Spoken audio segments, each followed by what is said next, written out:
श्री कृष्ण ने जीवन में हमें कई महत्वपूर्ण सीख दी है और उनमें से एक सीख है अच्छे लोगों के साथ बुरा क्यों होता है।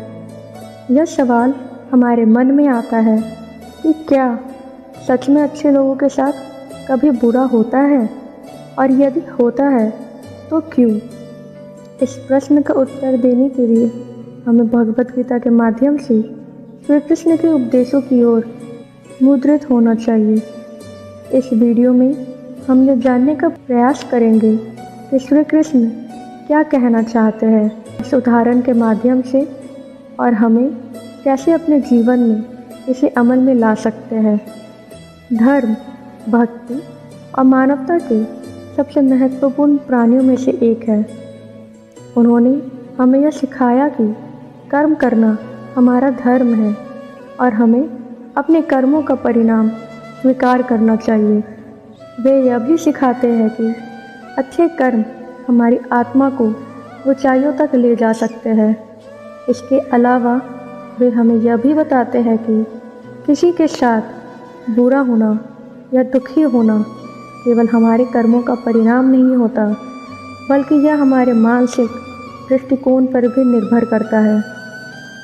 श्री कृष्ण के उपदेशों के माध्यम से हम यह समझ सकते हैं कि अच्छे लोगों के साथ बुरा होना आमतौर पर हमारे अपने मानसिक दृष्टिकोण की वजह से होता है।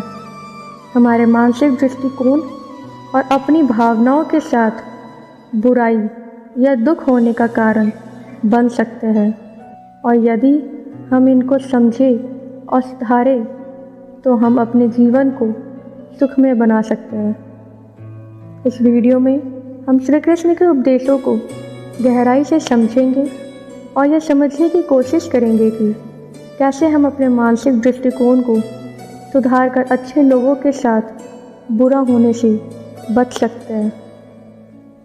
भगवद गीता में श्री कृष्ण ने कर्म के महत्व को बड़े सुंदर ढंग से बताया है। वे कहते हैं कि हमारा कर्म करने का अधिकार है, लेकिन हमें कभी भी फल की चिंता नहीं करनी चाहिए। कर्म करने का यह मतलब है कि हमें अपने कर्मों को ईमानदारी से और निष्काम भाव से करना चाहिए। यह हमारे जीवन में सुख और शांति का मार्ग है। कई बार हम दूसरों के साथ बुरा होते हैं क्योंकि हम उनके साथ हो रहे विचारों और क्रियाओं को समझने के बजाय उनके परिणामों को ही महत्वपूर्ण मानते हैं। श्री कृष्ण के अनुसार हमें कर्म करने का अधिकार है, लेकिन हमें फल की चिंता नहीं करनी चाहिए।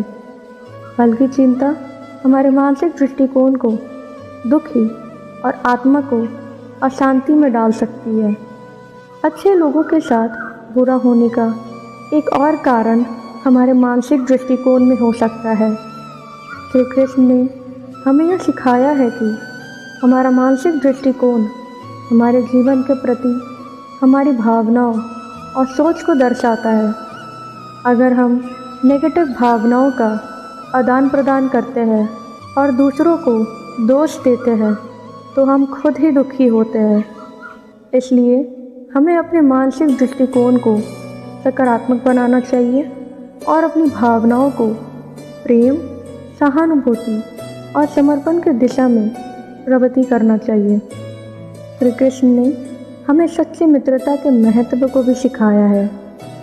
वे कहते हैं कि जो भी मनुष्य दूसरों के साथ सही मित्रता और सहानुभूति का आदान प्रदान करता है, वह ब्रह्मर्षियों के द्वारा भी स्वागत किया जाता है, क्योंकि वह आत्मा में समान ध्यान और प्रेम दिखाता है। इसका मतलब है कि हमें अच्छे लोगों के साथ सच्ची मित्रता और सहानुभूति बनानी चाहिए। दूसरों के साथ सही मित्रता बनाने से हमारा मानसिक दृष्टिकोण सकारात्मक होता है और हम अपने आप को खुश और संतुष्ट महसूस करते हैं। कई बार हम अच्छे लोगों के साथ बुरा करते हैं क्योंकि हम अपने क्रोध को नहीं नियंत्रित कर पाते।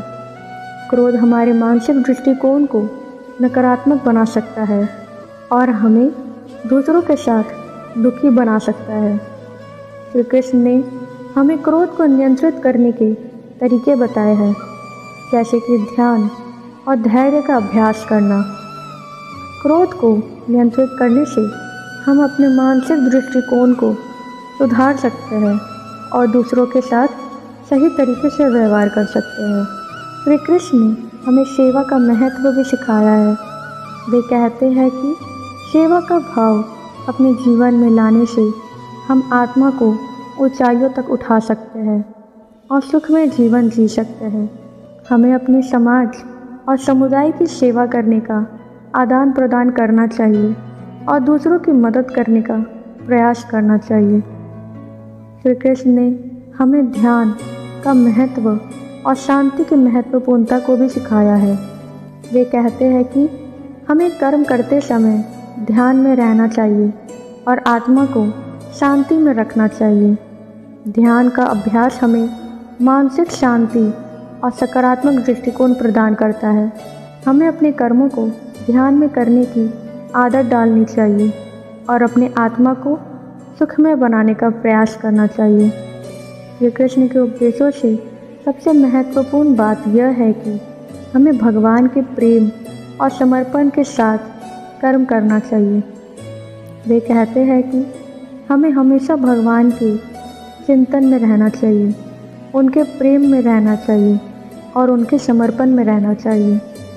भगवान के प्रेम और समर्पण में रहकर हम अपने कर्मों को निष्काम भाव से करते हैं और अपने मानसिक दृष्टिकोण को सुधारते हैं। हम दूसरों के साथ भी प्रेम और समर्पण के साथ व्यवहार करते हैं और अच्छे लोगों के साथ बुरा नहीं होता। श्री कृष्ण के उपदेशों से हमें यह सीखने को मिलता है कि अच्छे लोगों के साथ बुरा होना हमारे अपने मानसिक दृष्टिकोण पर निर्भर करता है। हमें अपने कर्मों को सही तरीके से करना चाहिए, अपने मानसिक दृष्टिकोण को सकारात्मक बनाना चाहिए, सच्ची मित्रता को महत्व देना चाहिए, क्रोध को नियंत्रित करना चाहिए, सेवा का भाव अपने जीवन में लाना चाहिए, ध्यान का अभ्यास करना चाहिए और भगवान के प्रेम और समर्पण के साथ कर्म करना चाहिए। इन उपदेशों का पालन करके हम अपने जीवन को सुखमय बना सकते हैं और दूसरों के साथ बुरा नहीं होता।